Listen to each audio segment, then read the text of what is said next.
What I was doing here. There we go. All right. Oh God, I don't want that bloody light on. I think it's going to stay on whether I want it on or not. All right. Eddie, not to worry. All right. 3 of you have looked at a card. Hopefully only you know the card that you've looked at. I'm going to try to name the card that you've looked at. I'm going to do it by getting you to think of first the name, then the number, and then the color of the card that you looked at, all right? So I'll start with you, ma'am, if you will. Concentrate on just the name or number of the card. If it's a card above 10, of course, it'll be a name, like a jack or a king or a queen. Below, it'll be a number. Just the name or number. Don't say a word. Now the color, please, red or black. Just think it, don't say it. And finally, the suit, hearts, clubs, diamonds, or spades. Wonderful. Thank you, ma'am. Just the name or number of the card you looked at.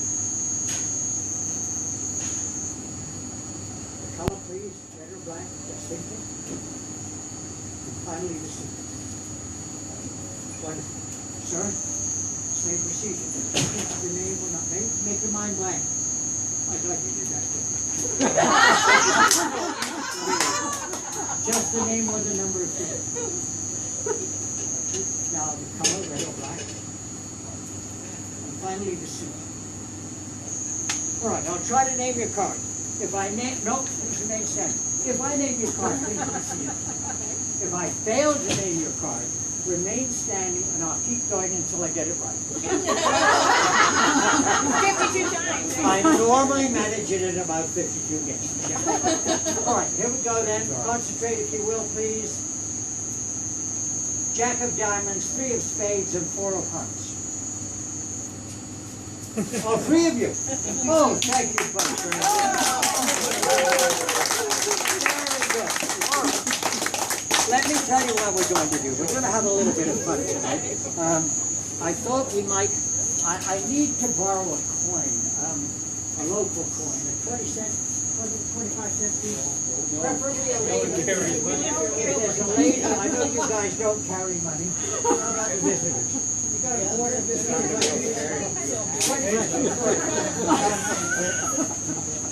Good. Would you mind stooding up? And we're going to walk over there where everybody can see. We're walking. Well, go ahead and put it to the post here where we should be all right. I'm going to get you to put your coin in your hand. I want you to keep it in the palm of your hand. Close your hand on it and keep it closed like that. Nobody must touch the coin but you. I'm going to put my hand on your pulse just here. As I do so, you may feel a change in your hand. It may get heavier or lighter, warmer or colder, but more than likely you're going to feel it tingling across the tips of your fingers. Tell me, please, the moment you feel the change. Yes? It's unusual. You don't normally get much change for 25 cents at all to say. I'm going to get you to gradually open your hand. Not yet. And as you do so, you'll feel the coin start to move in the palm of your hand. Gradually now.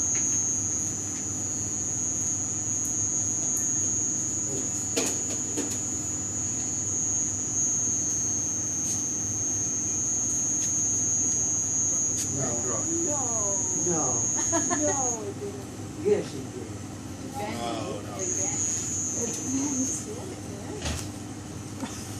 My phone, it wasn't in the It's like the monetary system of Belize. If you put that on the table in front of you, that will continue to bend throughout the program this evening. And then tomorrow you can get something to drill a little hole. Thanks a lot. Give her a big round of applause. All right. I love doing things with cards. Cards are fun and because everybody has them and everybody's familiar with them. Let's do something else with cards. I believe you guys were kind enough to bring a deck of cards that's never been used before. Or still in it somewhere. I want you to be quite sure, folks, that what we're doing is legitimate and above board. So let's take these out. Would you mind going around them for me, please? Sure. Take them out of the deck.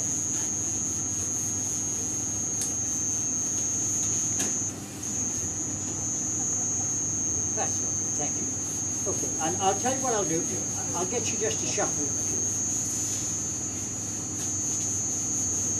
Oh, look at this. This is a pro. I've done this before. Oh, only thing I forgot to do, of course, because they're probably all in. Pull out the joker. Yes, we probably got all the jokers and the weird cards in here that we don't need. Any more? Just one? Me too. Should be two, and there should be, yes, there is. No jokers and no instruction cards, no anything like that, no. Nothing, no. All right, well, what I'm going to do, I'm going to shuffle the cards one more time just to make sure that they've been fairly shuffled.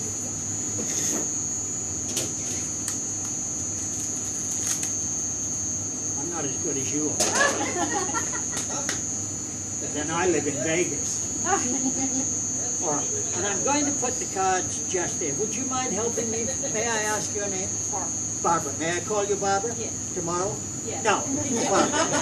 Barbara, I'm going to get you, if you'd be so kind, to cut the cards into two piles. Two piles. All right, we'll put them side by side so we know where they are. All right. Barbara, I'll mark them where we cut them so we know exactly where we place them. Select a member of the audience. Anybody. Pick someone. Who? Darling, quick and simple questions. Top or bottom? Bottom. Bottom. All right. We're going to go with the bottom card. Barbara, Barbara, stand up. Barbara, I'm going to get you to pick that up. And we're going, no, we're going with the top card. And I'm going to ask you to hold it against your heart. Without letting anybody see the card. Against your heart. Okay? All right. Somebody else's deck of cards. Shuffled by both of us. Cut, and the top card selected by the subway lady over. So, in theory, nobody could know that card at this point in time. Is that fair? You haven't seen it yet? Barbara, I'm going to turn my back, and when I do so, I want you just to take a quick little peek for the game without letting anybody around you see the card. All right? The card that's against your chest. Okay. All right. Take a quick peek now. Yes? Yes. You see. All right. Now, Barbara, in theory, only you and I know the name of that card right now. Would that be correct? Okay. Is that fair enough? Yes. So, am I going to reveal the card to everybody? Or will you?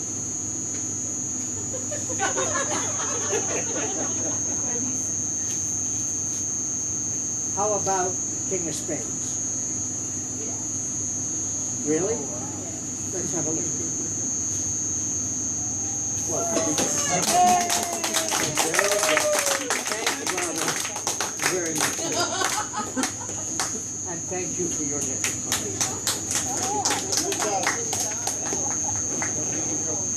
Now, I can't cut a lady in half. You just don't have the opportunity. And I can come very late. I need a volunteer.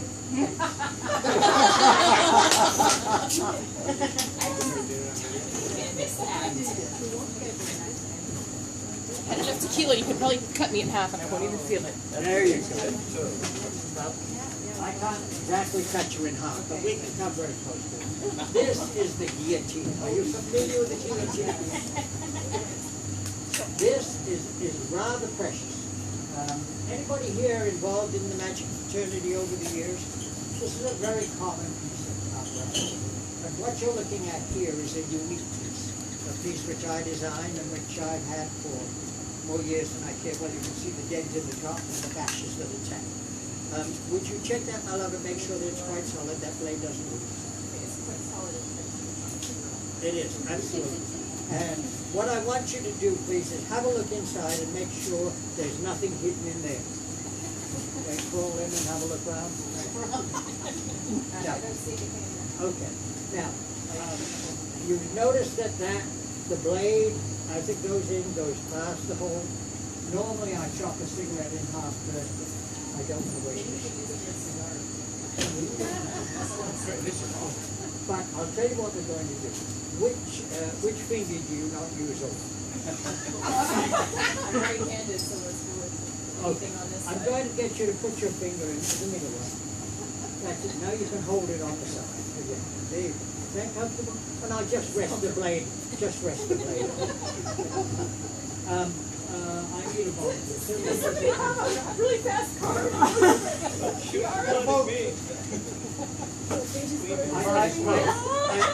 About the smoke, who's got the mirrors? I'd appreciate it if you could just hold the lady's finger like that. Ooh. After we've been asphyxiated. 1, 2, 0, 4. All right. Now, you'll notice that we are starting with the blade at the top. Okay? Your finger? Behavior. Now, I don't want you to pull your finger out. I don't want you to let go, even if I do that. Now, would you be so kind? Thank you, sir. Would you remove the blade, please? Blade? Yes, thank you. My finger. Oh, I can't. My finger's on the Nice. Yes. An adequate comment. Now, we'll take it out slowly. You may remove your finger. We'll remove the blade. The blade is a solid. It can't be moved. Would you wiggle the finger? It's pretty short. It's still attached. Give her a big round of applause. Thank you, Steve.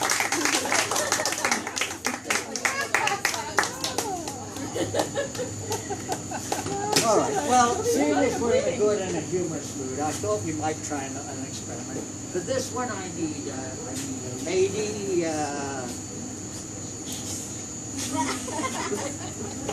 You're in. Come. And I'm going to need a single gentleman. Any single gentlemen in our audience? Superman in Belize. I think there's one right What? there. There it is. Come on, get a volunteer. I wasn't going to throw you under the bus, dude, but... You're going to love this. What is your name, sir? Bam Bam. Bam Bam? How appropriate. All right. Have you met this lovely lady? Yes. You have. All right. Well, let me tell you what we're going to do. I have here a chain. And I'm going to ask you, Bam Bam, if you'd be so kind as to take that chain. Right on it there. Thank you. And I'm going to get you, if you will, two on, one in. And darling, what I'd like you to do with that is pass it through the top of your dress so that it goes all the way down and out the bottom. That's a $2 bill. Let us know if you need a hand.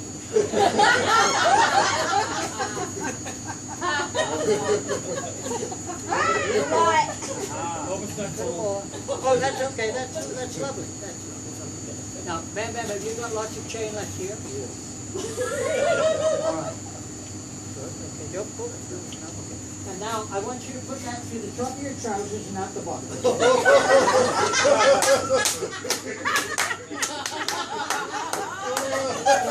Hey, I'm taking pictures for Christy. Just saying. Your husband's here, but his wife's not, so I'm making sure that...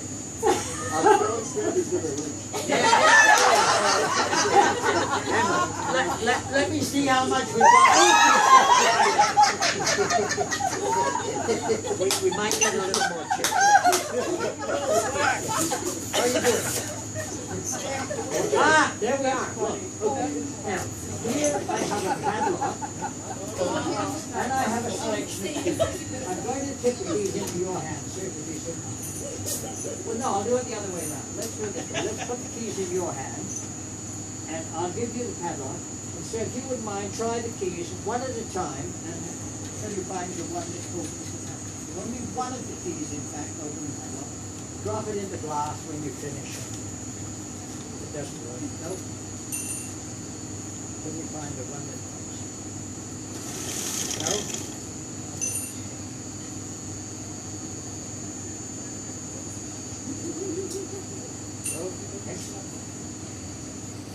last, eh? Always the last. Always the last. No? None of them. Well, the reason for that, if you hold it, please, is because the only key that does open the lock is over here on the tip. And it's right here. Try that, please, if you will. Yes, open the lock wide. That's good. Give me the key. We'll drop it in the glass with the others. And just reach down and lock those two ends of the chain together. If you do so.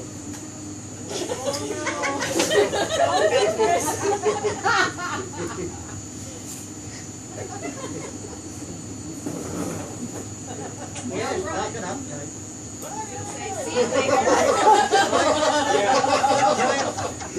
Wonderful. Now let me tell you what we're going to do. I'm going to put the keys into your hand again, sir. And what I'm going to do, I'm going to give you the glass to hold. What I'd like you to do, if you will, is to take one key at a time. I'm going to turn my back to you. And I want you, if you will, to take one key, hold it up in the air, and when you've got it in the air, yell ready, okay? So that I know you've got a key in the air. Shake them all up, so mix them all up. All right. One key only will open the lock. I have no idea what key. Let me know when you're ready. Ready? My God, she gets ready quickly, doesn't she? Ooh. In the glass with that one, please. Pick it up. Let me know when you're ready. Ready? Now in the glass with that one. Ready? Now. Good roll. No. Ready? Yes. Hold that key. Do nothing with it. Keep it in your hand. The rest of the keys put in the glass. All right. David is going to lock these keys away in the safe, and they're not to be released until tomorrow morning.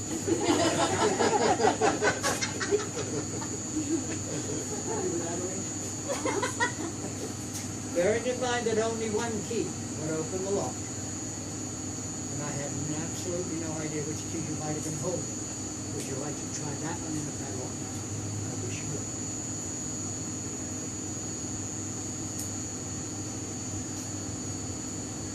Oh, yeah, what a shame. All right, pick it out, sir.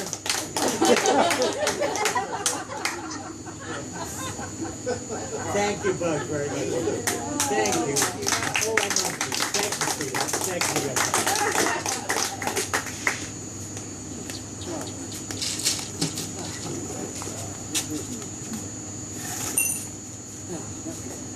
What else do I got that was cool you to get? I wanted to do something at the beginning of the show, and I didn't. When I was producing my Beyond Belief television series for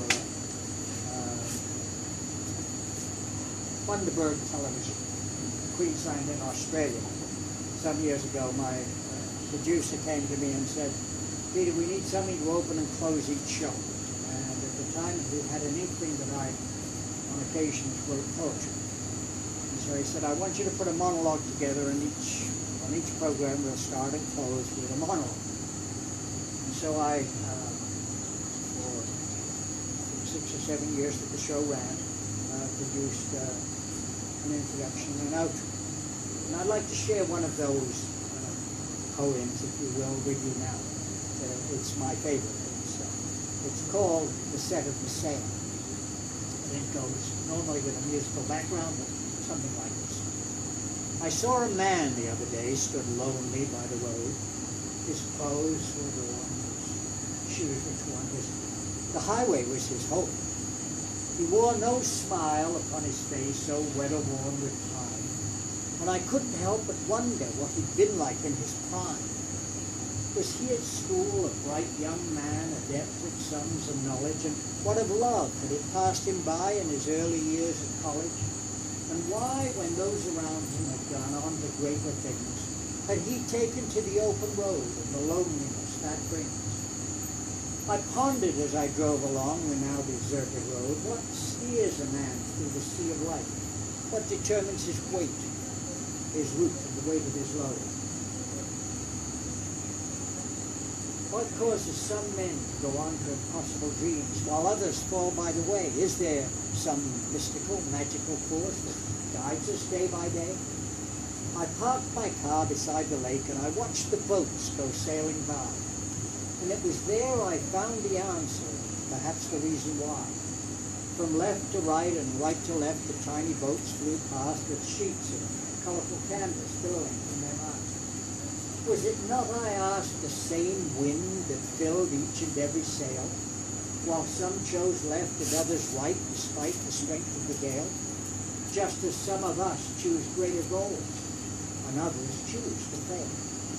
You see, each of us must set our goals. Through our life, the same wind blows. You see, it's not the gale, it's the set of the sail that determines the way you go. I'm Peter J. Sheep. Thanks for listening. I'm going to wrap up our little get-together tonight with something rather unusual, and then under strict duress, I'll share one more poem with you before I go. This is a kind of fun experiment, and anyone with $100 bill in their pocket afterwards can come over and I'll tell you the secret. I've had more fun with this than anything else I've done. I need to borrow 4 chairs. Could I borrow your chair, sir? Could I borrow your chair, ma'am? We'll just wheel them over here in a row.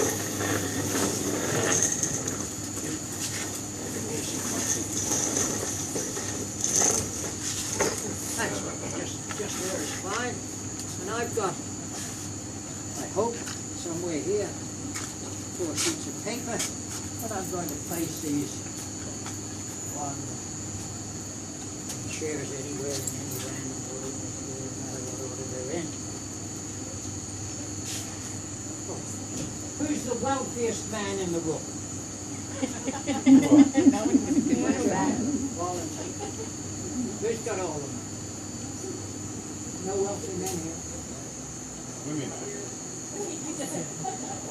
I'm sorry. Gordon, you don't have a house yet, You've so been you probably nominated. have most money. You just had to spend it.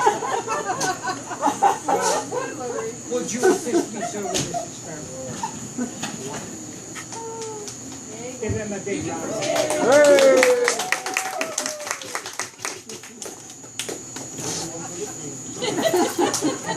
Bam, bam, you should be up. You did that. You still have money, you don't have a house yet. I'm homeless.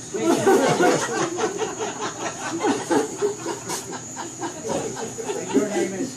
Homeless. Homeless Joe. Homeless Joe. Good, Joe. Nice to meet you. Yeah. All right, Joe, we're going to do a little experiment here. It's kind of fun. I normally do this with coasters on the bar. This is the first time I've ever tried doing it with chairs, but it might be kind of fun. I'm going to ask you, if you will, just come back over here by the out of my back, folks. It's got the best view. I'm going to ask you to select 2 chairs, any 2 chairs. Which Okay, 2 would you? I've picked them already. Okay, which 2? 1 and 3. This one and this one? Right. Okay, so these we can get rid of, is that right? This one. All right. Now, we are left Can I with... sit down now? What is it, idea? Be my guest. Be my guest. Okay. There, I told you, didn't I? Everyone you want. Come back up. I need you to walk. Okay. All right. Now, we're left with 2 chairs. Again, you can make a choice. Choose the same one I if you have like. already. Okay, which one, sir? This one. Okay, you're sure? Yep. I'll get rid of that. And I've got some pieces of paper left here.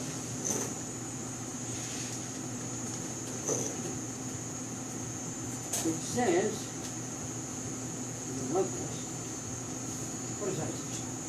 It says, let's have a drink. I already got one. Let's have a drink. Very good idea. What does the next sheet say? That one says, that's a good idea. Wow, I agree. What does that say? It amazed you I could read. Who pays? David. David Really? pays, yes. Well, this Drinks sheet, on the house. this sheet of paper on the chair that you selected, it has a question mark. But, That's not a question, it says David pays. It says David pays. I will. thank you, sir. Give him a big round of applause.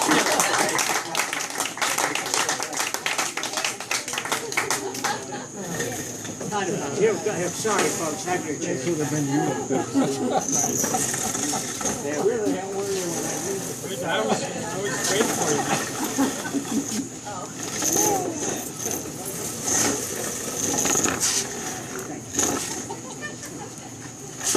All right.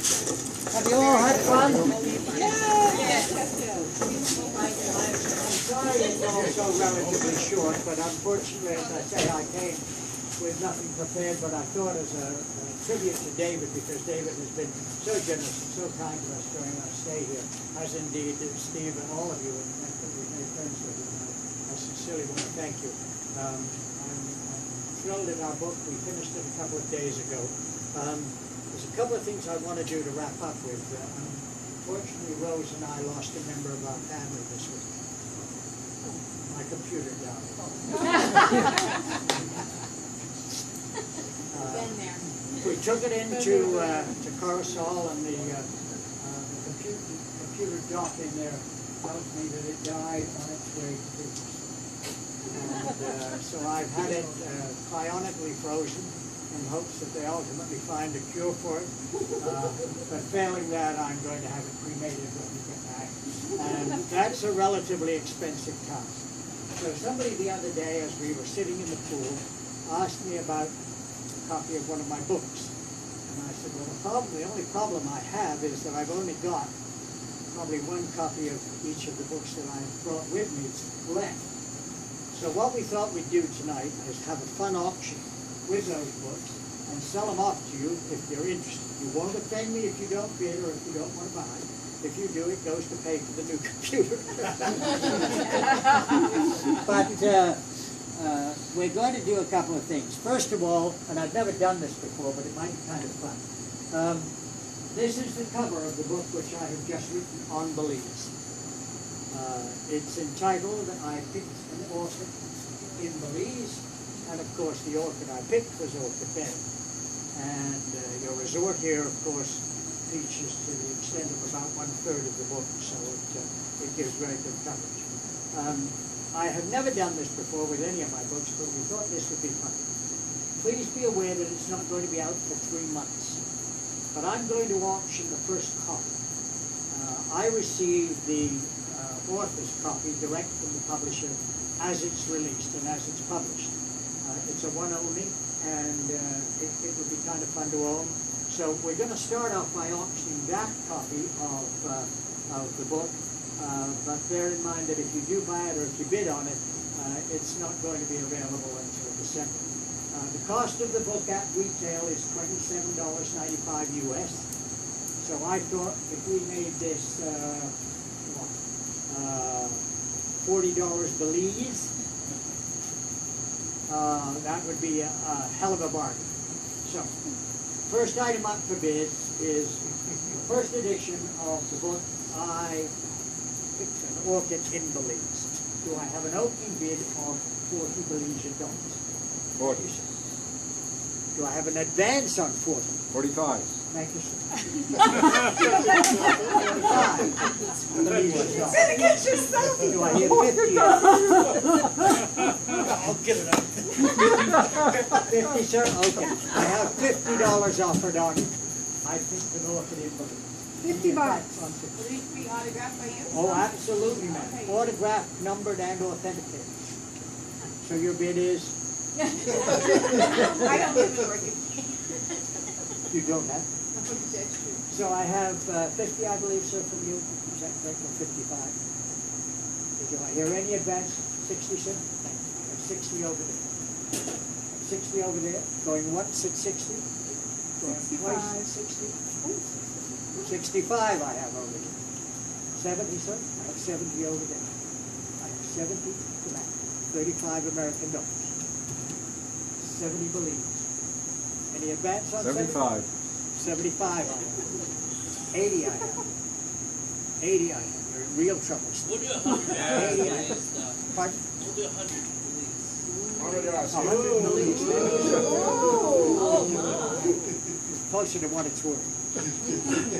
I have 100 Belize from David. Any advance on 100? If not, I'm selling. Going once, going twice. 120. 120.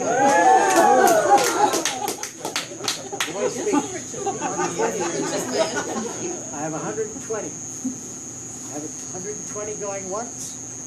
I have 120 going twice. I'm selling for 120. Thank you, sir.